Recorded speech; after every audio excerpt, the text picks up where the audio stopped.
ہر قسم کے روحانی جسمانی مسائل اور وظائف کے لیے پیر اقبال قریشی چینل کو سبسکرائب کریں۔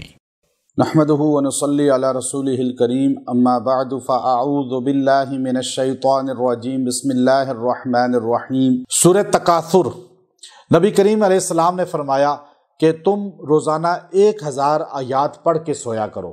کہا یا رسول اللہ 1000 آیات کون پڑھ سکتا ہے؟ 1000 آیات کون پڑھ سکتا ہے؟ آپ نے فرمایا سورہ تکاثر پڑھ لیا کرو، وہ 1000 آیات سے بہتر ہے۔ سورہ تکاثر پڑھ کے سویا کریں، اور جو آدمی سورہ تکاثر روزانہ ایک بار پڑھ لیتا ہے 1000 آیات کا ثواب تو مل جاتا ہے اسے، لیکن اس کے دل سے اللہ مال کی محبت بھی نکال دیتا ہے۔ چونکہ آپ علیہ السلام نے کبھی کسی کے لیے جھولی اٹھا کے بد دعا نہیں کی، لیکن ایک آدمی کے لیے جھولی اٹھا کے بد دعا کی، اللہ اس آدمی کو برباد کرے جو مال کی ہوس میں دین کو چھوڑ دے۔ آج مال کے لیے ہر مسلمان دین کو چھوڑ رہا ہے، نمازوں کو چھوڑ رہا ہے۔ تو یہ جو دنیا کی ہوس ہے نا، مال کی ہوس، یہ زہر قاتل ہے۔ یہ ہوس آپ کے دل سے نکل جائے، ہر بندے کے دل سے نکل جائے۔ سیدنا عمر رضی اللہ تعالیٰ نے فرمایا کہ ابی ابن کعب سے کہ کچھ لوگ مالدار ہوتے ہیں، کچھ مال کے چوکیدار ہوتے ہیں۔ انہوں نے کہا امیر المومنین یہ عجیب بات ہے، مالدار تو سمجھے، مال کے چوکیدار؟ آپ نے فرمایا کہ مال کے چوکیدار وہ ہیں جو مال کی حفاظت کرتے کرتے مر گئے، بینکوں میں پیسہ رکھا ہوا ہے، گنتے گنتے مر گئے، جمع مالم وعددا، گن رہے ہیں نا لیکن کام نہیں آیا، آگے بچوں نے لے لیے، بچے بھی گنتے رہے، ان کے بچوں نے لے لیا، آخر بینک ہی کھا جائے گا۔ ایسا ہی ہو رہا ہے یا نہیں؟ کتنے بڑے بڑے مر گئے ہیں، انشورنس کا پیسہ بھی ان کا۔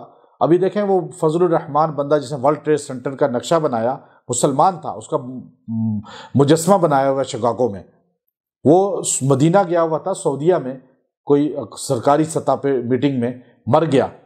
حکومت سعودیہ نے کہا اسے مدینہ میں دفن کریں گے، مسجد نبوی کے سامنے بقیع میں۔ اس کی بیوی نے کہا نہیں نہیں نہیں، اس کو وہاں دفن نہیں کرنا ہے، اس کو واپس بھیجیں یورپ، اس کی انشورنس کا کلیم ہے، اس کی ڈیڈ باڈی کا پوسٹ مارٹم ہوگا۔ مدینہ میں دفن نہیں ہوا، آخر وہاں جا کے دفن ہوا۔ چونکہ مال کی ہوس جو ہے وہ انسان کو کہاں لے جاتی ہے؟ اللہ نے صاف کہا حتی زرتم المقابر، یہاں تک کہ تم نے قبریں جا دیکھی۔ اب آپ کے دل سے مال کی ہوس نکل جائے، ہر بندے کے دل سے، میرے دل سے، تو اس کے لیے روزانہ سورہ تکاثر ایک بار پڑھ لیا کریں۔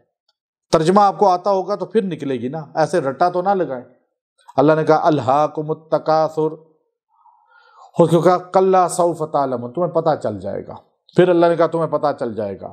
یقین کا درجہ آنا چاہیے کہ یقین آ جائے کہ ہاں یہ سب چیزیں فنا ہیں، ختم ہونے والی ہیں۔ اور لَتُسْأَلُنَّ يَوْمَئِذٍ عَنِ النَّعِيمِ، تم سے پوچھا جائے گا اس دن ہر نعمت کے بارے میں۔ وہ ابراہیم بن ادم رحمۃ اللہ علیہ کا مکہ میں ان کے نام سے ایک اسٹریٹ بھی ہے، میں نے دیکھی، ان کی قبر بھی دیکھی۔ تو بادشاہ تھے بلخ کے، تو بادشاہ تھے، تبدیل کیسے ہوئے؟ کئی واقعات ہیں، ان میں سے ایک واقعہ یہ ہے کہ آپ کا جو تخت تھا نا، بیڈ، وہ اتنا عالی شان تھا، بادشاہ کا ہوگا بھی ایسا ہی۔ تو آپ ایک دن تھکے ہوئے اپنے دربار سے آئے تو دیکھا کہ جو نوکرانی صفائی کرنے والی تھی نا اور پنکھا جھلتی تھی، وہ کہیں تھکی ہے نا کام کر کر کے، تو وہ ان کے بیڈ پہ سو گئی۔ جب آپ آئے تو آپ نے دیکھا یہ کیا نوکرانی میرے بیڈ پہ سوئی ہے؟ غصہ آ گیا ان کو، انہوں نے اس کو اٹھانے آواز دینے کے بجائے کھینچ کے تھپڑ مارا۔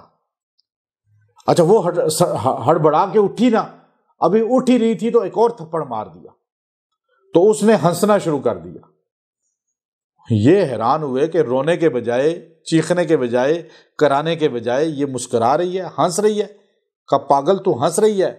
کہا مجھے ہنسی آ رہی ہے کیونکہ اللہ کا عجیب معاملہ ہے۔ کہا یہ کیا بات ہے؟ کہا میں اس لیے ہنسی کہ میں چند لمحے جس نرم بستر پہ لیٹی، اللہ نے نقد مجھے اس نعمت کا سوال کرتے ہوئے تھپڑ رسید کروا دیا۔ نعمت کا پوچھ ہو گئی نا مجھ سے، مجھے سزا مل گئی۔